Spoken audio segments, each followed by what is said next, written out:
Ciao ragazzi, let's talk about headwear in warfare. And now I'm not going to talk about the fez specifically, but I'm talking about hats and helmets in general. Okay, so all of these things that I'm putting on are things that you might have found on various historical battlefields at various times. Winston Churchill wore one of these. Bombay bowler, that's known by. It's a type of solar topi or pith helmet. You will notice that all of them sit on my head.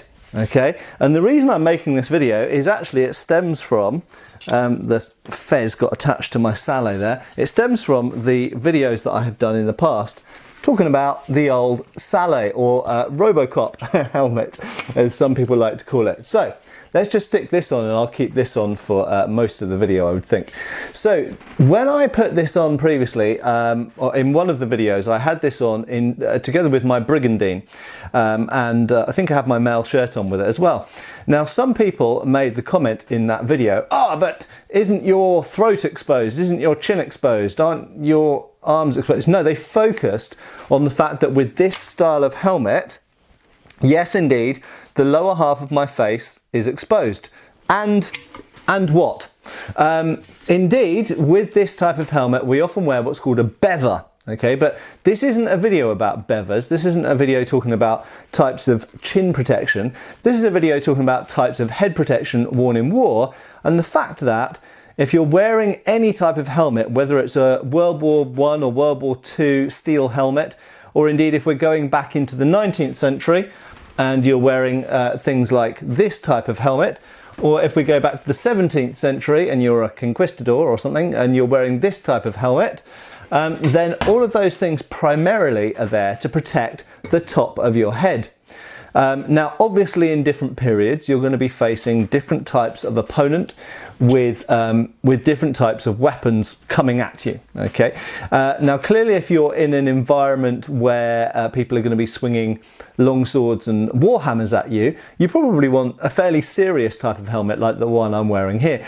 If you're in an environment where primarily you're going to be shot at with bullets, but occasionally you're going to get into a bit of a scrap, then you might find that one of these types of helmets is a better option, because this primarily is not really to necessarily protect your head from things like swords, although I'll talk about that in a second, because of course, as we well know, often they did encounter swords like this, but I'll come back to that in a second. The purpose of this helmet primarily is to stop you bumping your head on things.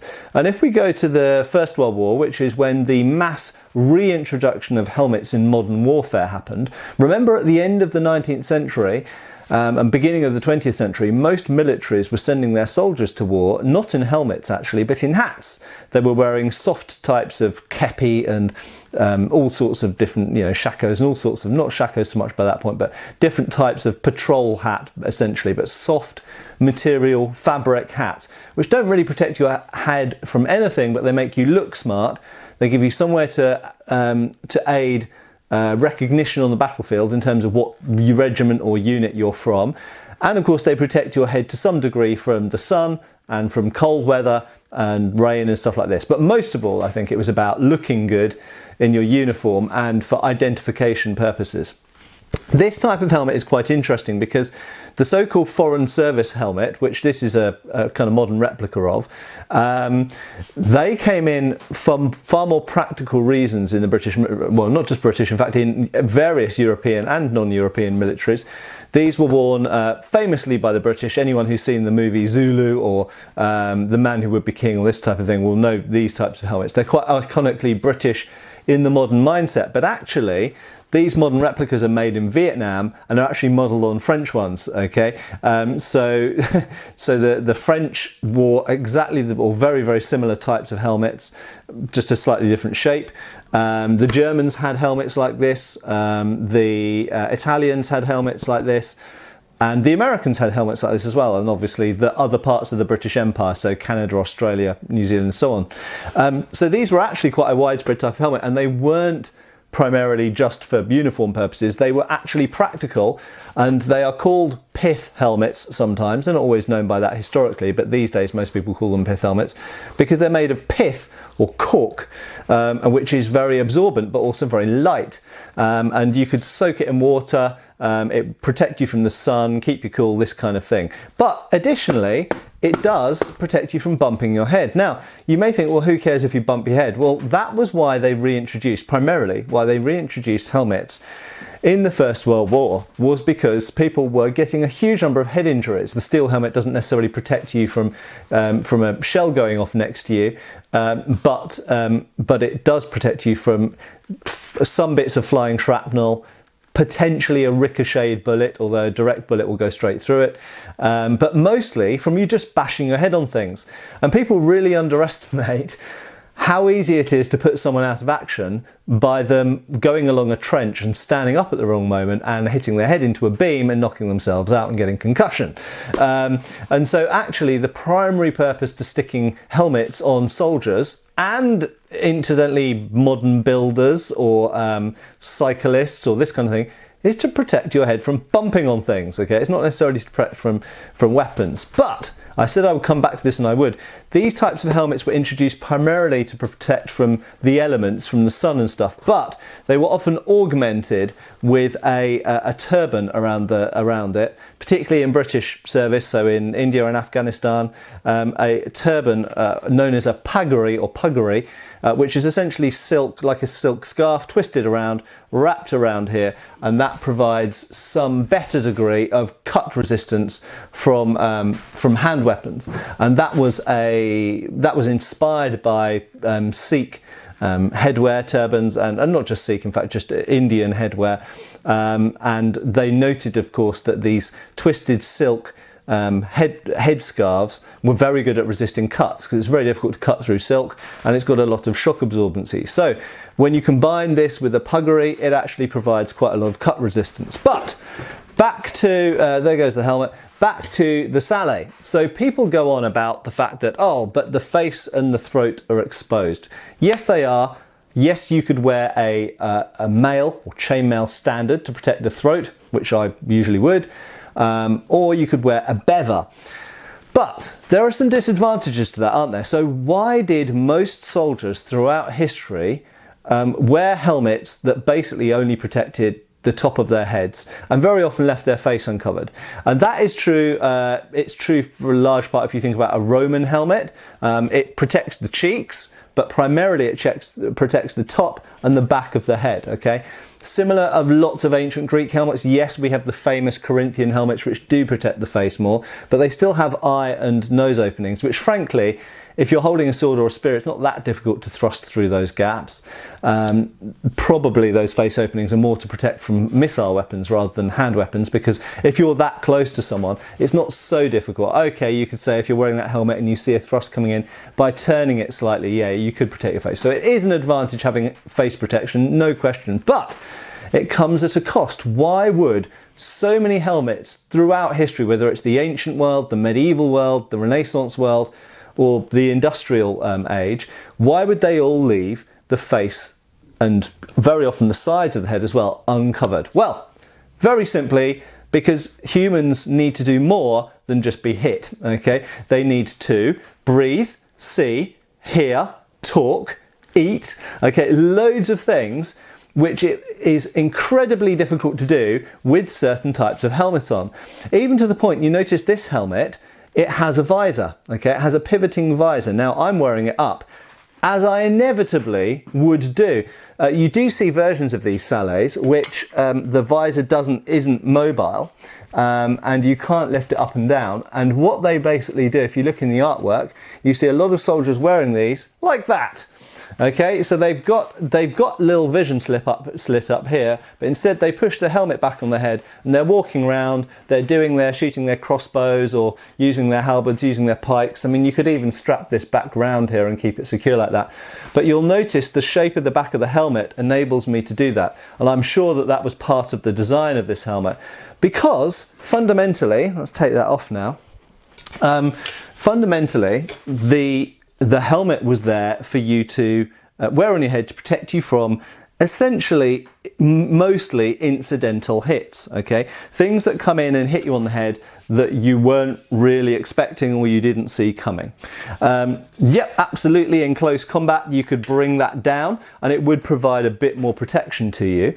But remember that if you have something that covers the entire face, you can't hear as well, you can't be heard as well, you can't give commands or relay messages to your buddies fighting next to you, tell them that you're wounded or that you need to step back or that you're being attacked from the flank and quickly to reform the line in a different direction. Breathing, major, if you're standing in line, you might not be engaged in single combat, but if you're standing in the line, trying to hold the line or even, maneuvering around on the battlefield, in essentially what's like a giant rugby scrum, because you're all pushed against each other, you're trying to stay on your feet, you're trying not to fall over, you're wearing all this equipment, the ability to see and to breathe is so important, okay? And the minute that you lower your visor on a typical helmet and you're limited to this, I can't see my hands here. Okay, I can't see what my hands are doing. I can only see my hands at this level. If I want to see my hands down here, I have to look down there, and I now can't see the camera up here. Okay, so vision slots on whatever type of helmet you're wearing, unless it's so perforated that it doesn't provide any real protection against things like arrows, vision slits do restrict your vision significantly, okay? Same thing with that type of helmet. You could say even more so with those more protective sort of knights type helmets. So the simple fact is that these types of helmets which just protect the top of your head are like that because the majority of your soldiers who are not knights, let's put this helmet down, the majority of your soldiers who are not knights, what you really need them to do is be soldiers. And what do soldiers spend most of their time doing? They spend most of their time marching around, maneuvering around, standing in large formations and doing what a unit needs to do, entrenching, laying siege to things, and doing all of the human bodily functions that they need to do to operate as a soldier. As I say, talking, listening, seeing, eating, breathing. And those things are what you spend 99.9% of your time doing and needing to be able to do. As soon as you add full facial protection, you're turning that soldier into a very specific role. And even if we go back to the hoplite or Corinthian style helmets with the facial coverings at the front there, often in artwork we see them worn exactly like I showed with the sallet, up on the top of the head in a sort of more casual role. So in actual fact, without having a visor per se, what they've essentially done is they've invented a helmet, much like the sallet, that can be quickly put down to protect the face or lifted up to expose the face. And we have to remember that many helmets within like for example the Illyrian style helmet within that period did have open faces, they didn't have closed faces. And certainly many of the other nationalities in the world at that time, the Etruscans and various other people around the Gauls and various other groups were using open face helmets predominantly. Okay, so really it doesn't matter what period we're talking about. The majority of helmets in history used by the most common types of fighting man, the common soldier, whether they be pikemen or arquebusiers or crossbowmen, longbowmen, billmen, halberdiers, whatever, okay, those types of core soldiers, whether you're looking at the Bayeux Tapestry or whether you're looking at the conquest of South America or whether you're looking at the wars in Rome, during the civil wars or whichever period, the majority of helmets predominantly protect the top and the back of the head and leave the face relatively open, obviously to varying degrees, relatively open. So next time you look at a person in medieval armour and you say, oh, but that only covers some of the head, it leaves the throat, it leaves the mouth exposed. Yep, that's very true. But so do most helmets, okay? And there's a very, very good reason for that. And any of you who own a helmet or can borrow one, I recommend you to spend a day doing stuff with a helmet on. And remember that lots of soldiers would have been encouraged to keep their helmets on a lot of the time. You could say, but you could have a helmet with facial protection and you could just take the helmet off. Well, no, because if you're on the march or if you're moving around and doing patrols and it's kind of, even if it's barracks duties or garrisoning a fort or whatever, you need to have your helmet on. That's part of your uniform, it's part of your equipment, it's part of what protects you against just being able to be taken out by someone with a rock from behind. But additionally, where are you going to leave it? It's not a convenient, easy thing to carry. It's a valuable piece of equipment that's probably been given to you by the government or your commander or whoever's in charge. Okay, so your job is to wear that helmet, and you're going to spend all day wearing that helmet. Okay, you might think, I'm not going to do the chin strap up, that's really uncomfortable. Or if you don't have a raisable visor, you're going to go, well, I'm going to wear my helmet like that so that, I can breathe and I can see I'm not getting too hot and this kind of stuff. I can hear better now, I've got better peripheral vision, I can talk, I can eat, I can do my job. And if someone wants to attack me from behind, I've still got a steel helmet on, okay? Or bronze helmet or whatever your helmet's made of.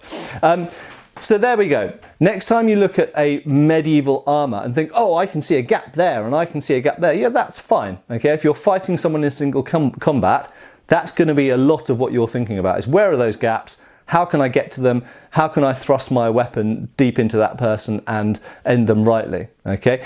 But when you're thinking about the practicality of an armour or a uniform or equipment, don't only think about it in a tournament or hand-to-hand combat context. Think about it in a day-to-day context. What does a soldier do? And is that armour practical for them to do all of their normal soldier duties while wearing it? Remember that the kind of people that we would call knights, the men-at-arms, the heavily, fully armoured guys, didn't do a lot of that stuff. They were the heavy brigade. They just turned up for the big battle or for the tournament to do their thing in their full armour. Most of the common soldiers doing most of the common soldier jobs couldn't have done their common soldier jobs in that full, heavy, all-encompassing armour. It wouldn't have been possible, it wouldn't have been practical. Anyway, I hope that gives you a different way to look at whether you're looking at it from a history and archaeology point of view, or whether you're looking at it from a reenactment or living history or LARP point of view, or indeed if you're doing gaming of some sort, whether it's tabletop like role-playing games or even computer gaming.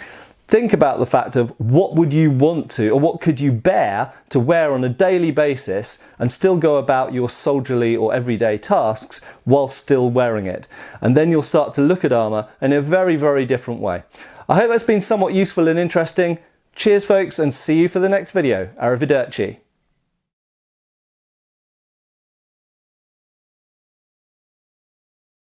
Thanks for watching. We've got extra videos on Patreon. Please give our Facebook a like and subscribe if you haven't already. Cheers folks.